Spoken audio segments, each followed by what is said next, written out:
সম্প্রতি রাজধানীর উত্তরায় সন্ত্রাসীদের এলোপাতাড়ি কোপের শিকার মেহেবুল হাসান ও মোসাম্মদ নাসরিন আক্তার ইপ্তির সম্পর্ক গণমাধ্যমে স্বামী স্ত্রী হিসেবে প্রকাশ করা হলেও মূলত তারা স্বামী স্ত্রী নন।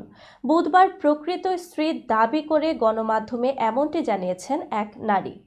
সে সময় সাংবাদিকদের সামনেই তার স্বামী কল দেন এবং মিডিয়ার সামনে আসায় তাকে দেখে নেয়ার হুমকিও দেন। বিস্তারিত ডেস্ক রিপোর্টে।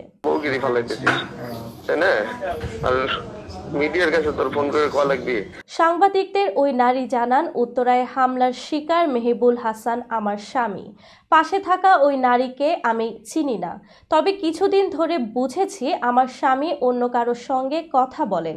ওই নারী আরও জানান, কারা হামলা করেছে সেটা আমি জানি না, যেহেতু ওখানে আমি ছিলাম না, সেহেতু ওই বিষয়ে আমার কিছু জানা নেই। আমার স্বামীর সঙ্গে কারো বিরোধের কথাও জানি না, কারণ তিনি আমার কাছে কোনো কিছুই শেয়ার করতেন না। নাসরিন আক্তার ইপ্তির সঙ্গে মেহেবুল হাসানের কোনো বিয়ের ঘটনা ঘটেনি জানিয়ে ওই নারী জানান, আমার স্বামী গোপনে ওই নারীর সঙ্গে যোগাযোগ করতেন, তবে ওই ঘটনার পর থেকে তারা নিজেদের স্বামী স্ত্রী হিসেবে প্রতিষ্ঠিত করতে চাইছেন। ওই ঘটনা যখন আমি ফেসবুকে দেখেছি, সঙ্গে সঙ্গে তাকে কল দিই, কিন্তু তিনি কোনো রেসপন্স করেনি।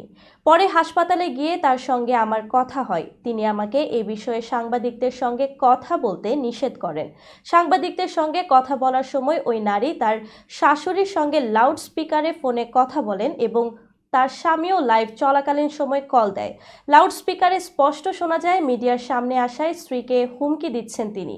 প্রসঙ্গত, গত 17 ফেব্রুয়ারি রাত 10:30টার দিকে রাজধানীর উত্তরায় এই ঘটনা ঘটে। এরপর সামাজিক যোগাযোগ মাধ্যমে ঘটনার একটি ভিডিও ছড়িয়ে পড়ে। হামলায় আহতরা হলেন মেহেবুল হাসান ও মোসাম্মদ নাসরিন আক্তার ইপ্তি। তারা হাসপাতালে চিকিৎসাধীন। মেহেবুলের আঘাত গুরুতর হলেও আশঙ্কামুক্ত।